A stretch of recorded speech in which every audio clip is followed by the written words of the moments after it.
Toledo police telling us that two men allegedly assaulted and strangled their girlfriends on the same day over the weekend.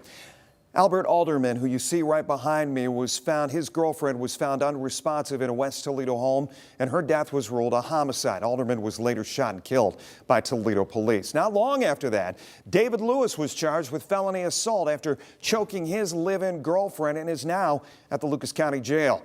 Michael Sandlin, he spoke to a licensed therapist today about the impacts that these actions have on the victims and their families. Michael, what'd you find out?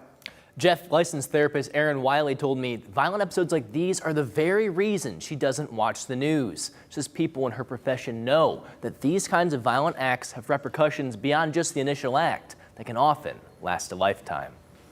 On Sunday, two men allegedly put their hands around the necks of their partners, hurting the people they're supposed to love and protect. To better understand the psychology of these attacks and the aftershocks they leave behind, I joined Erin Wiley at the Willow Center. She tells me it often starts with watching how their dad treated their mom growing up. It's often learned behavior, and so it can seem normal and natural that if someone upsets you, you just go for them.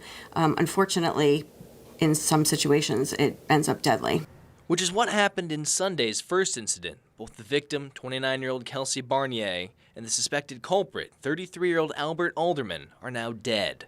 And now their families are left to pick up the pieces. When it's in circumstances where there's violence and it feels as if a life was cut short, it's devastatingly difficult to recover. Wiley says often the best way to move forward after a loss like this is to celebrate that person's life, to keep that person's memory alive. However, for Alderman's family, that might be more difficult. Their son's last moments were spent allegedly killing his girlfriend and dying in a hail of bullets. Wiley says instead, Alderman's mother and father will have to accept that their son made his own choices. As a mother myself, I think what a devastating thing to be a parent and know that your child did something horrific in the world. But I also know that there can be some healing for parents like that to know you don't get to make decisions for your kids and they do act independently.